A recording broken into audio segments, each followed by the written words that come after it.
Hey terror addicts, welcome to Night Terrors, delivering your favorite scary stories every Monday, Wednesday, and Friday. So if you're addicted to terror, make sure to hit that like button and subscribe. And now, let the terror begin.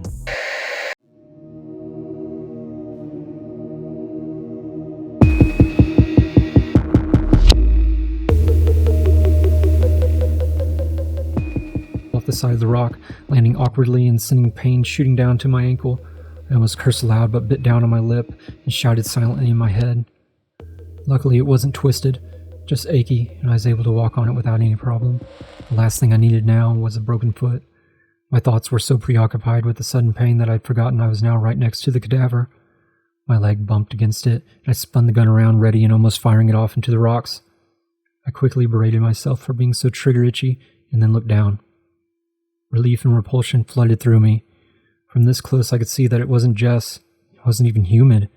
Instead I realized it was a large dog, one of the sheriff's hounds that had gone missing earlier. Its back was snapped in two and folded upon itself. Its snout was crumpled back into its face, turning into a flat, tooth-filled gap. Blood, fur, and bone, brain all splattered over it, and one eye hung loosely from the socket. The eye was positioned in such a way that it appeared to be staring right at me. I looked away and felt bile rise in my throat. The smell of death and decay was overpowering this close to the cave, and I dreaded to think what other corpses were nestled inside. I was about to begin scrambling back to the edge of the depression when I heard a sob. I spun around and stared into the darkness of the cave. It sounded faint, as if it had come from quite a ways away, echoing through the narrow rocks until eventually finding its way to the surface. It came again. This time it was unmistakable. It was the sound of a child crying.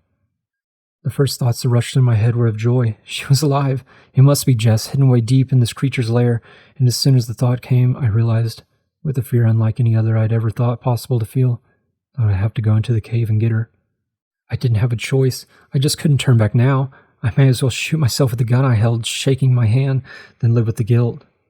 I pulled out the flashlight, and readying the gun, switched it on. The beam stung my eyes for a few seconds as they adjusted to the sudden light, but I could see the cave went on for a few meters before widening into a kind of large, rocky chamber that had passages of varying sizes, deterring off further underground. I entered the mouth of the cave and shone the beam over the walls and the floor. The beam danced over the bones scattered across the ground. It looked as if every type of animal in the forest had eventually wound up here, torn apart, then stripped of flesh. I covered my mouth and nose with the sleeve of my gun hand and continued to walk. There were 4 passages, and the sobbing appeared to be coming from the one on the furthest to the left. Thankfully, it was one of the wider ones, and I found I could comfortably walk down it and still have enough room to stand up straight. If the creature were to come now from the mouth of the cave, I'd be trapped. However, if it was already in the cave, then I was walking straight into its spindly, disproportionate arms. I swallowed hard and continued to walk. After a couple meters, it turned right sharply, and then opened up into a small version of the chamber I'd first come from. I was amazed to find it was full of items. Watches, jewelry, passports, letters, glasses, clothes, wallets, it went on, as if a museum to the sentimentality and trinkets. I picked one of the passports up and opened it. Paul Ashcroft, born 1972, Herronford, Ohio. Another read, Richard Blunt, born 1954, Westville, California. I shone the light over the letters, seeing the addresses were of places all over the country. Then it dawned on me. I finally understood. It all made sense. The reason I'd never seen this thing in the woods before was because it only arrived a short time back. It must have traveled from place to place, from forest to national park to desert and mountain, picking people off, taking their effects, and then moving on to the next town. It was like a sick scavenger hunt. It was killing people, and then keeping their items as souvenirs. Another sob brought me back to reality, and I dropped the passport to the ground.